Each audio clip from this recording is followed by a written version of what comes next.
Hi, it's me, Rachel Lynn, and I am on a journey to get out of my student loan debt and lose some weight along the way.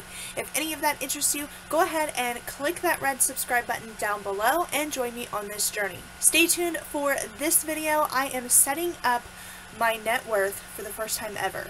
I'm a little scared because I know it's going to be horrible. Yeah, you might want to stick around for the tragedy that is my negative net worth. So I was very much inspired by Brad from the Fin Mindset on setting up a spreadsheet on your net worth. He has a great tutorial that kind of takes you step by step in just simply using Google Sheets and like setting up the boxes and highlighting things, and then of course creating the charts and all of that. I don't know that I'll do exactly what he did, but he does have a great tutorial, and this is not a tutorial, this is just me setting it up for myself. I, of course, don't really know what all of my assets are. I think I have some old retirement accounts from former employers that I don't know where they are, and I need to find them. And I was thinking that I needed to figure all that out before I try to figure out my net worth. And I decided that I don't need to do that. Like, I already know it's going to be negative no matter what I do. If I go ahead and set up my net worth now, I'll probably be more inclined to actually search out those other retirement accounts that I have and like maybe actually do something about it. I'd like to do this as a monthly, update as far as my net worth is concerned, and just kind of hopefully watch it come out of the negatives and into the positives and grow and grow and grow. And I've just decided that I don't have to have everything perfect and set and know what all the information is before I actually start. I'm going to use what I know about right now and put all of that in. Okay, so nobody puts baby in the corner, but I'm not baby, I'm Rachel, and I'm in the corner.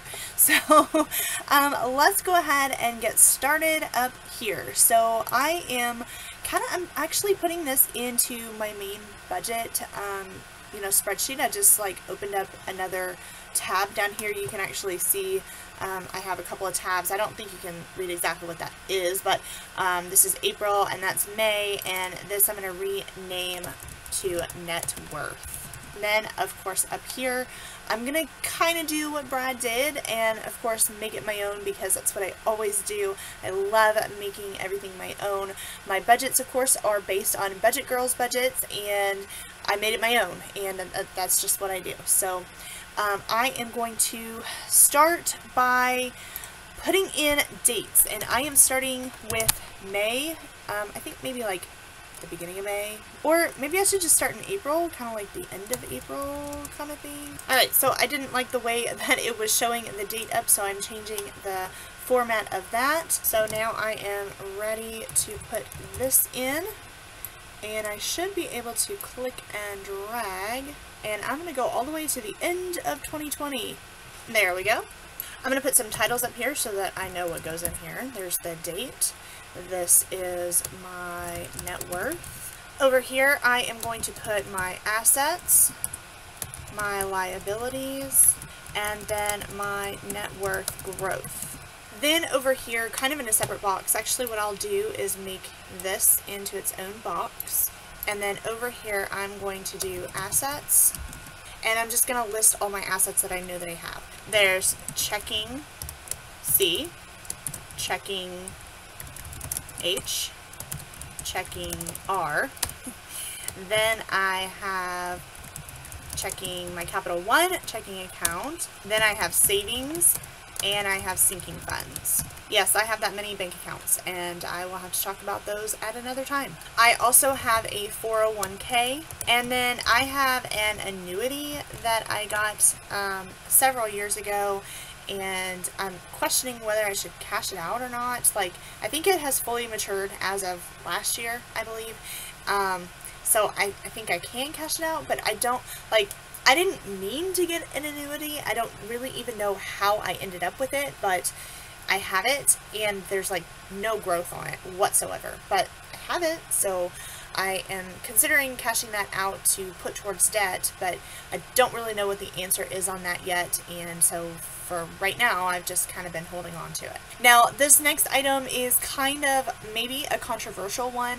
I am going to add my car on there, and that is because a lot of people don't count their cars because it's something that goes down in value, and yeah, I'm putting my car on there because it's really, honestly, the largest thing that I own. I don't have a house. I don't really own a whole lot, so I am just going to put my car on there. And then the next item too probably shouldn't count towards assets, but the fact is I own stuff, and I know that if I were to sell everything that I have, I could probably sell it for a little bit. I mean, I'm not going to put much on there, but honestly, I'm just putting this on here to make myself feel better. So I'm just going to write stuff. That includes my computer, that includes my clothes and my books and my furniture and just all the stuff that I have. I'm going to box that. Then I'm going to make this say total, and then I'm going to put in a formula here and sum up all of these assets. I'm going to merge this so that it's in one spot. Over here, I am going to put my liabilities. I'm actually going to merge this. I actually only have debt in student loans. So I have Navient student loans, 11, Navient 10, Navient 9, Navient 7. I'm going to put a total down here, and then I'm going to add in my Nelnet as well. My Nelnet student loans are my undergraduate student loans. My parents have promised to pay off those loans for me. They promised when I entered college, they promised when I finished college, and they have promised even though my student loans have ballooned up. So I am counting this separate, but also together. So I kind of want to see both sides of the coin here. So I have this total as well, and I'm going to put that there. So this total is going to equal, and this total is going to equal this plus this. I'll add that on there like that. I'm going to merge and center that. And this is May 2019. And what I'm going to do, at least for now, I might change the way that I do this in the future. But what I'm going to do is take this, and I'm going to copy and paste it over here. And then this is actually going to be June 2019.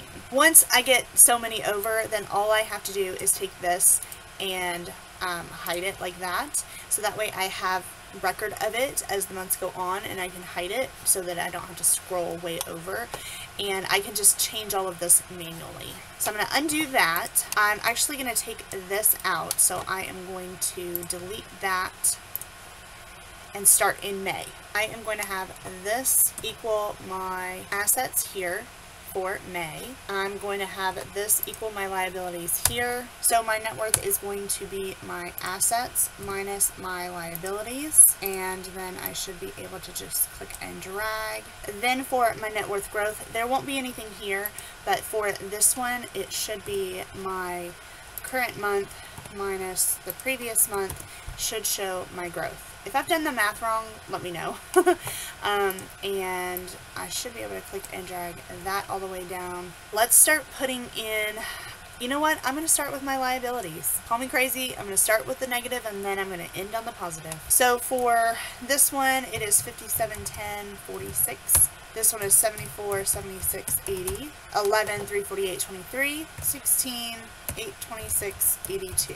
Currently, my liabilities are $41,362.31. My nail net is 102,624.85.